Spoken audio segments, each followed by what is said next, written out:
Assalamualaikum warahmatullahi wabarakatuh. Halo teman-teman, kami dari kelompok 6 Universitas Negeri Jakarta, Program Studi Pendidikan Geografi kelas B Angkatan 2020. Kami akan menjelaskan tentang bagaimana Pancasila sebagai sistem etika. Sebelumnya, saya akan memperkenalkan teman-teman saya terlebih dahulu. Yang pertama ada Amalia Putri Fadila, yang kedua ada saya sendiri, Kalis Lelia Rahmasari, yang ketiga ada Muhammad Hautal Adani, yang keempat ada Nandita Aulianisa, yang kelima ada Pungki Adikusuma, yang keenam ada Siti Habibah. Untuk mempersingkat waktu, yuk kita lihat penjelasannya saja. Saya Malia Putri Fadila akan menjelaskan tentang urgensi Pancasila sebagai sistem etika. Pentingnya Pancasila sebagai sistem etika terkait dengan problem yang dihadapi bangsa Indonesia sebagai berikut. Yang pertama, banyaknya kasus korupsi yang melanda negara Indonesia sehingga dapat melemahkan sendi-sendi kehidupan berbangsa dan bernegara. Kedua, masih terjadinya aksi terorisme yang mengatasnamakan agama sehingga dapat merusak semangat toleransi dalam kehidupan antarumat beragama dan meluluhlantakkan semangat persatuan atau mengancam disintegrasi bangsa. Ketiga, masih terjadinya pelanggaran hak asasi manusia dalam kehidupan bernegara. Keempat, masih ada kesenjangan antara kelompok masyarakat kaya dan miskin di Indonesia. Kelima, ketidakadilan hukum yang masih mewarnai proses peradilan di Indonesia. Keenam, banyaknya orang kaya yang tidak bersedia membayar pajak dengan benar. Kesemuanya itu memperlihatkan pentingnya dan mendesaknya peran dan kedudukan Pancasila sebagai sistem etika karena dapat menjadi tuntunan atau sebagai leading principle bagi warga negara untuk berperilaku sesuai dengan nilai-nilai Pancasila. Selanjutnya, ada beberapa alasan mengapa Pancasila sebagai sistem etika itu diperlukan dalam penyelenggaraan kehidupan bernegara di Indonesia, yaitu meliputi hal-hal sebagai berikut. Yang pertama, adanya dekadensi moral yang melanda kehidupan masyarakat, terutama generasi muda sehingga membahayakan kelangsungan hidup bernegara. Dekadensi moral itu terjadi ketika pengaruh globalisasi tidak sejalan dengan nilai-nilai Pancasila, tetapi justru nilai-nilai dari luar berlaku dominan. Adapun contoh-contoh dekadensi moral seperti penyalahgunaan narkoba, kebebasan tanpa batas, rendahnya rasa hormat kepada orang tua, dan sebagainya. Kedua, korupsi akan bersih maharajalela karena para penyelenggara negara tidak memiliki rambu-rambu normatif dalam menjalankan tugasnya. Yang ketiga, kurangnya rasa perlu berkontribusi dalam pembangunan melalui pembayaran pajak. Pancasila sebagai sistem etika akan dapat mengarahkan wajib pajak untuk secara sadar memenuhi kewajiban perpajakannya dengan baik. Dengan kesadaran pajak yang tinggi, maka program pembangunan yang tertuang dalam APBN akan dapat dijalankan dengan sumber penerimaan dari sektor perpajakan. Lalu yang keempat, pelanggaran hak-hak asasi manusia dalam kehidupan bernegara di Indonesia ditandai dengan melemahnya penghargaan seseorang terhadap hak orang lain. Kasus-kasus pelanggaran HAM itu seperti penganiayaan, penelantaran anak-anak, dan lainnya itu menunjukkan bahwa kesadaran masyarakat terhadap nilai-nilai Pancasila sebagai sistem etika belum berjalan secara maksimal. Lalu yang kelima, kerusakan lingkungan yang terdampak pada berbagai aspek kehidupan manusia, seperti kesehatan, kelancaran penerbangan, nasib generasi yang akan datang, dan sebagainya. Hal ini menunjukkan bahwa masyarakat Indonesia dewasa ini cenderung memutuskan tindakan berdasarkan sikap emosional, mau menang sendiri, keuntungan sesaat, tanpa memikirkan dampak yang ditimbulkan dari perbuatannya. Oleh karena itu, Pancasila sebagai sistem etika perlu diterapkan ke dalam peraturan perundang-undangan yang menindak tegas para pelaku pembakaran hutan, baik pribadi maupun perusahaan yang terlibat. Saya Nandita akan melanjutkan pembahasan di slide 5. Menggali sumber historis, sosiologis, politis tentang Pancasila sebagai sistem etika. Yang pertama, dimulai dari sumber historis. Nah, sumber historis ini digali dari sejarah.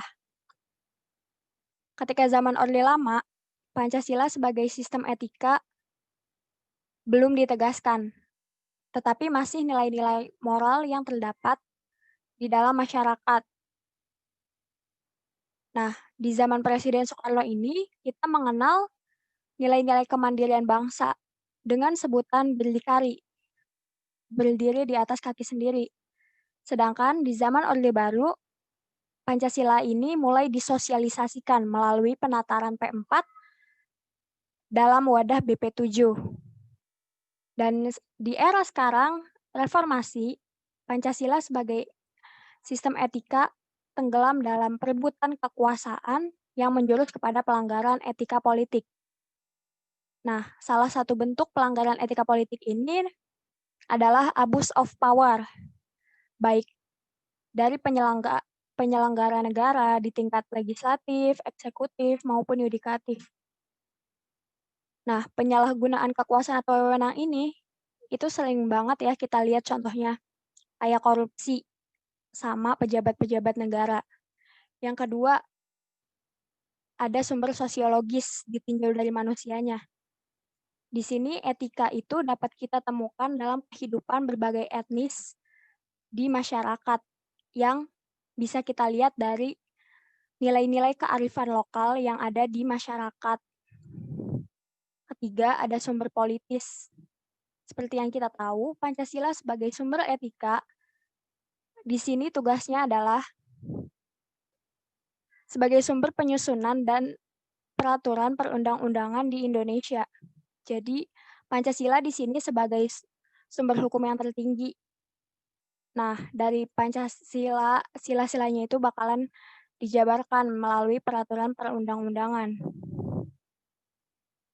Nah, Pancasila ini kan sebagai norma tertinggi. Jadi, dia ini bersifat abstrak. Kalau perundang-undangan itu sifatnya konkret, karena lebih rendah dibandingin Pancasila.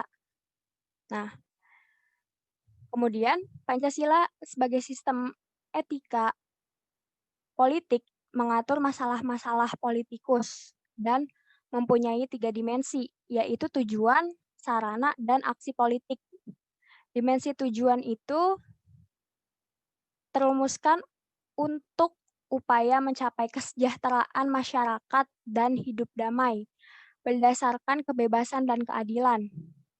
Kalau dimensi sarana meliputi sistem dan prinsip-prinsip dasar pengorganisasian praktik penyelenggaraan negara yang mendasari institusi sosial. Sedangkan dimensi aksi politik berkaitan dengan pelaku pemegang peran sebagai pihak yang menentukan rasionalitas politik. Selanjutnya, saya akan membahas mengenai subbab membangun argumen tentang dinamika dan tantangan Pancasila sebagai sistem etika. Yang pertama, ditinjau di masa Orde Lama. Pemilu terjadi ketika masa pemerintahan Kabinet Burhanuddin Harahap yang dimenangkan oleh 4 parpol besar, yaitu PNI, Parmusi, NU, dan PKI. Seperti yang kita tahu di Orde Lama, terdapat penyimpangan-penyimpangan terhadap Pancasila maupun Undang-Undang Dasar 1945. Sejak adanya dekret Presiden, DPR hasil pemilu waktu itu dibubarkan oleh Soekarno dan diangkat sendiri oleh Presiden. Lalu penetapan Soekarno sebagai Presiden seumur hidup, dan masih banyak lagi penyimpangan-penyimpangan yang dilakukan oleh Presiden Soekarno maupun penyelenggaraan pemerintahan yang lain. Yang kedua, di zaman Orde Baru, sistem etika Pancasila diletakkan dalam bentuk penataran P4 melalui wadah BP7. Di sini Pancasila juga disalahgunakan untuk melanggengkan kekuasaan. Seperti yang kita tahu, di zaman Orde Baru waktu itu terjadi yang namanya fusi partai politik. Jadi agar tidak terlalu banyak partai politik, Makanya Presiden Soeharto memutuskan untuk memfusi beberapa partai-partai kecil dalam satu partai. Contohnya itu yang ada sampai sekarang, yaitu PDIP. Di sini kita tahu kalau misalnya Presiden Soeharto itu berasal dari Partai Golongan Karya dan, eee, pada masa itu presiden belum ada pemerintahan 2 kali periode dan di sini Soeharto memerintah sangat lama sekali, yaitu 32 tahun sebelum lengser di tahun 1998 karena krisis moneter dan adanya tuntutan reformasi dari masyarakat. Selanjutnya saya akan menjelaskan argumen tentang pentantangan Pancasila sebagai sistem etika. Yang pertama, pada zaman Orde Lama ini berupa sikap otoriter dalam pemerintahan, sebagaimana yang tercermin dalam penyelenggaraan negara yang menerapkan sistem demokrasi terpimpin. Hal tersebut tidak sesuai dengan sistem etika Pancasila yang lebih menonjolkan semangat musyawarah untuk mufakat. Kemudian yang kedua, pada zaman Orde Baru. Pada zaman Orde Baru ini terkait dengan masalah NKK, yaitu nepotisme, kolusi, dan korupsi yang merugikan penyelenggara negara. Hal tersebut tidak sesuai dengan keadilan sosial karena nepotisme, kolusi, dan korupsi hanya menguntungkan segelintir orang atau kelompok tertentu. Kemudian yang ketiga, pada era reformasi. Pada era reformasi ini berupa euforia kebebasan berpolitik sehingga mengabaikan norma-norma moral. Misalnya, munculnya anarkisme yang memaksakan kehendak dengan mengatasnamakan kebebasan demokrasi. Selanjutnya, saya akan menjelaskan subbab mendeskripsikan esensi dan urgensi Pancasila sebagai sistem etika. Yang pertama, ada esensi Pancasila sebagai sistem etika. Hakikat sila ketuhanan atau sila yang pertama, yaitu terletak pada keyakinan bangsa Indonesia bahwa Tuhan sebagai penjamin prinsip-prinsip moral. Artinya, setiap perilaku warga negara harus didasarkan atas nilai-nilai moral yang bersumber pada norma-norma agama. Selanjutnya, hakikat sila kemanusiaan, yaitu sila kedua, terletak pada actus humanus, yaitu tindakan manusia yang mengandung implikasi dan konsekuensi moral, yang dibedakan dengan actus homini, yaitu tindakan manusia yang biasa. Tindakan kemanusiaan yang mengandung implikasi moral diungkapkan dengan cara dan sikap yang adil dan beradab, sehingga menjamin tata pergaulan antar manusia dan antar makhluk yang bersendikan nilai-nilai kemanusiaan yang tertinggi, yaitu kebijakan dan kearifan. Kemudian sila ketiga itu hakikat sila persatuan, terletak pada kesediaan untuk hidup bersama sebagai warga bangsa yang mementingkan masalah bangsa di atas kepentingan individu atau kelompok. Sistem etika yang berlandaskan pada semangat kebersamaan, solidaritas sosial akan melahirkan kekuatan untuk menghadapi penetrasi nilai yang bersifat memecah belah bangsa. Selanjutnya, hakikat sila kerakyatan, yaitu sila keempat, terletak pada prinsip musyawarah untuk mufakat, artinya menghargai diri sendiri sama halnya dengan menghargai orang lain. Kemudian terakhir ada sila kelima, yaitu hakikat sila keadilan sosial bagi seluruh rakyat Indonesia, merupakan perwujudan dari sistem etika yang tidak menekankan pada kewajiban semata atau deontologis, atau menekankan pada tujuan belaka yang disebut teleologis, tetapi lebih menonjolkan keutamaan yang terkandung dalam nilai keadilan itu sendiri. Kemudian yang kedua, urgensi Pancasila sebagai sistem etika. Yang pertama ada meletakkan sila-sila Pancasila sebagai sistem etika, yang berarti menempatkan Pancasila sebagai sumber moral dan inspirasi bagi penentu sikap, tindakan, dan keputusan yang diambil setiap warga negara. Yang kedua, Pancasila sebagai sistem etika memberi guidance atau bagi setiap warga negara, sehingga memiliki orientasi yang jelas dalam tata pergaulan baik lokal, nasional, regional, maupun internasional. Kemudian yang ketiga, Pancasila sebagai sistem etika dapat menjadi dasar analisis bagi berbagai kebijakan yang dibuat oleh penyelenggara negara, sehingga tidak keluar dari semangat negara kebangsaan yang berjiwa Pancasilais. Kemudian yang terakhir, yang keempat, Pancasila sebagai sistem etika dapat menjadi filter untuk menyaring pluralitas. Contoh kasusnya yaitu penerapan Perma nomor 5 tahun 2014 tentang pidana tambahan uang pengganti dalam tindak pidana korupsi. Tindak pidana korupsi dapat diartikan sebagai suatu perbuatan yang curang, dalam kata lain ialah menyelewengkan atau menggelapkan kekayaan negara guna memperkaya dirinya sendiri. Dalam mewujudkan suatu pemerintahan yang bersih dari tindak pidana korupsi tersebut ialah dengan melakukan pemberantasan yang lebih ketat lagi. Melalui instrumen undang-undang korupsi, negara mengupayakan kekayaan negara tersebut kembali ke tangan negara.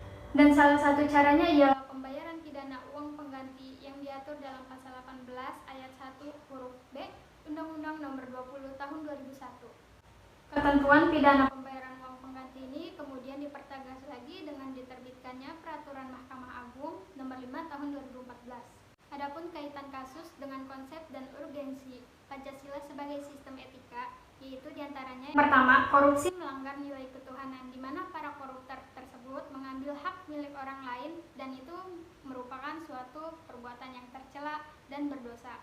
Dan yang kedua, tindak pidana korupsi melanggar nilai kemanusiaan, di mana tindak pidana korupsi tersebut tidak mencerminkan nilai-nilai kemanusiaan yang adil dan beradab. Yang ketiga, tindak pidana korupsi melanggar nilai persatuan, yaitu bersikap egois di mana mereka memperkaya dirinya sendiri saja. Yang keempat, tindak korupsi melanggar nilai kerakyatan, di mana para pelaku korupsi mengambil keputusan sendiri untuk mengambil untung.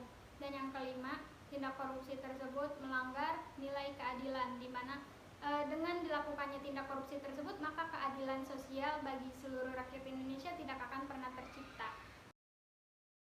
Kaitan kasus dengan menanya alasan diperlukannya Pancasila sebagai sistem etika. Pancasila adalah sumber etika sebagai pedoman penyelenggaraan hidup bernegara Indonesia. Nah, nilai Pancasila ini menjadi salah satu sumber norma etik bernegara selain nilai-nilai agama. Jadi, Pancasila juga dapat mengontrol sikap beretika dan tindakan bangsa Indonesia dalam penyelenggaraan hidup bernegara Indonesia. Kasus korupsi merupakan suatu tanda bahwa masih lemahnya kesadaran bangsa Indonesia terhadap nilai-nilai Pancasila sebagai sistem etika. Dengan Pancasila sebagai sistem etika tentu dapat mengontrol masyarakat untuk bertindak ke arah yang lebih positif. Oleh karena itulah, Pancasila sebagai sistem etika ini tentu akan menghindarkan masyarakat dari perbuatan buruk atau tercela, contohnya itu seperti kasus korupsi ini.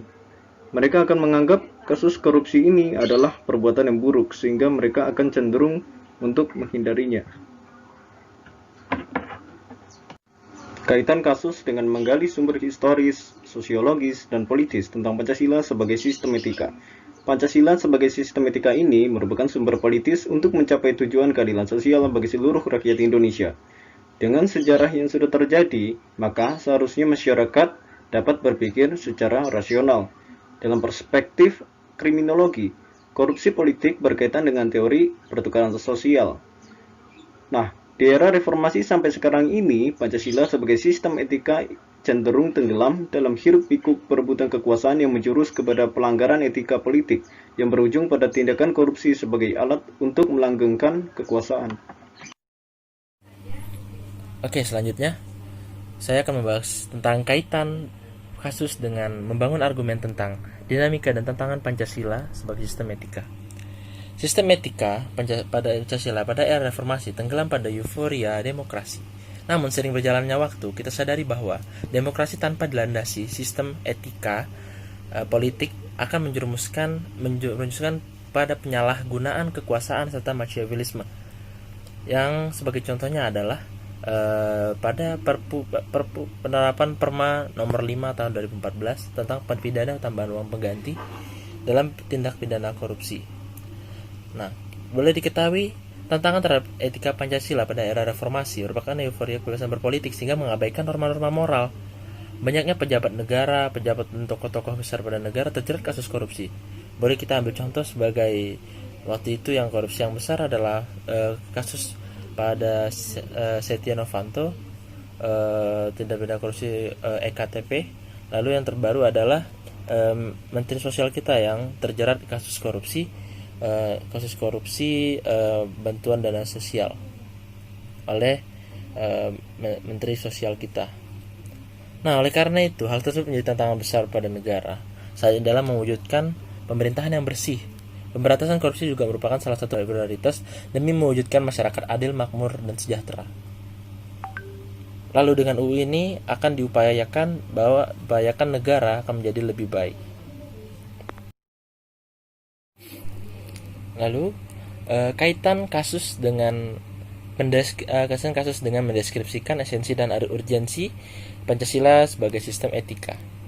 Pada hakikatnya, korupsi merupakan perbuatan yang curang, menggelapkan keuangan negara yang dimaksud untuk memperkaya diri sendiri. Seorang dapat merugikan negara, dan hal ini telah dilakukan oleh para pejabat dan tokoh-tokoh besar di Indonesia. Tindakan korupsi ini jelas sangat bertentangan dengan Pancasila, serta esensi dan urgensi Pancasila sebagai sistem etika. Penjabaran tersebut adalah, bisa kita lihat, yang pertama adalah sila pertama yang berbunyi ketuhanan yang Maha Esa. Dengan tindakan korupsi sama dengan membohongi Tuhan dan membohongi seluruh rakyat Indonesia demi untuk diri sendiri. Dan itu sangat dan kita boleh ketahui bahwa demokrasi kita harus berlandaskan dengan Pancasila yang berkaitan tentang moral-moral keagamaan. Yang selanjutnya adalah sila kedua yang berbunyi kemanusiaan yang adil dan beradab. Tindakan korupsi ini adalah untuk memperkaya diri sendiri dan membuat orang lain menderita. Oleh karena itu, tidak terwujudnya suatu sila kedua kemanusiaan yang adil beradab ketika tindak pidana korupsi dilakukan, karena ini tidak sesuai dengan tata pergaulan antar manusia, antar makhluk yang bersendikan nilai-nilai kemanusiaan yang tertinggi, yaitu kebijakan dan kearifan.